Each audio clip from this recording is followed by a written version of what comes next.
Morning! Happy Memorial Day weekend, everybody. I love my city. But today, Rolling Thunder is in town. Yeah. That's all you can do is take a deep breath. Because it is for a good cause. And hope they don't bring none of that foolishness up here. Now,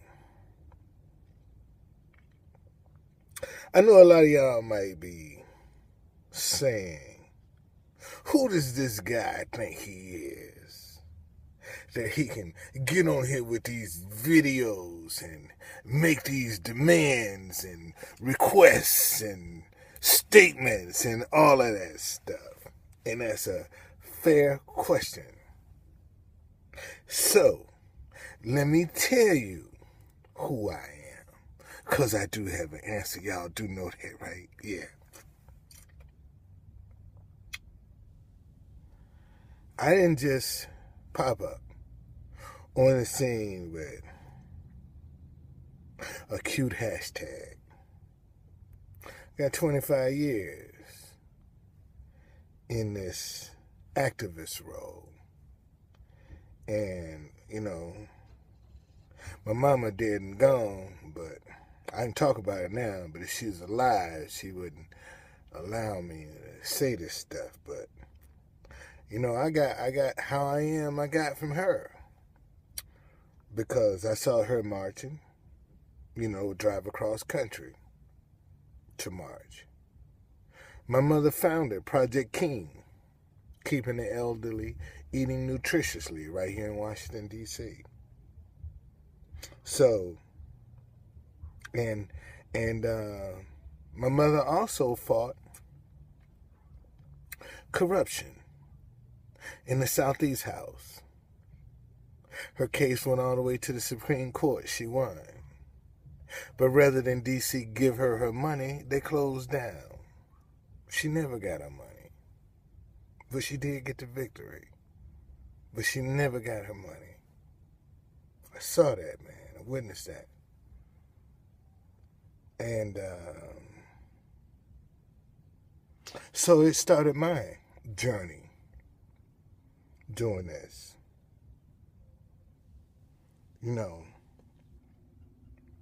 I'm probably one of the few people in Washington, D.C.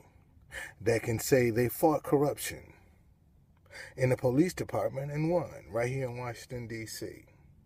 Yeah, I did. Took me 7 years, man. And I can tell you how sometimes they'll do anything they can to break you.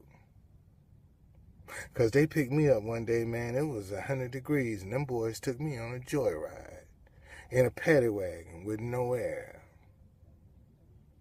And I'm handcuffed, sweating like a dog, praying, Lord, please don't let me panic. And they stop at 7-Eleven and get a Slurpee. And when I get downstairs, I had to beg the guy to open the door to get some air. It was just that hot. So don't tell me. I got my scars.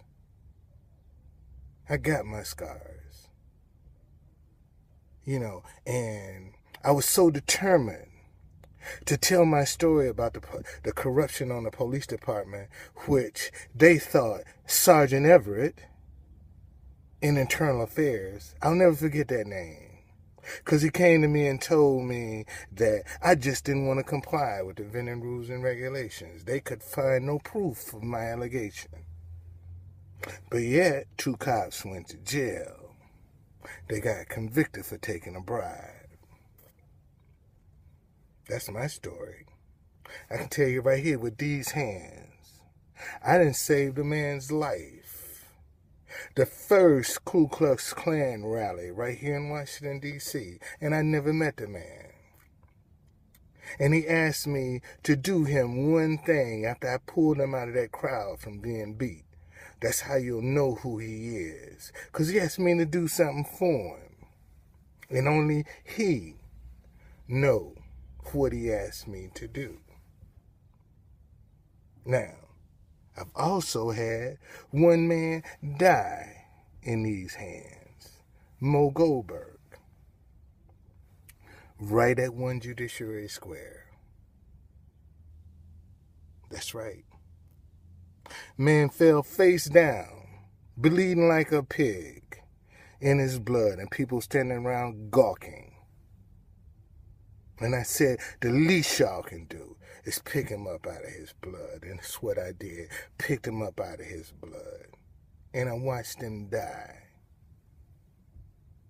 That's who I am. And I don't even want to get to Metro. We'll save that for later.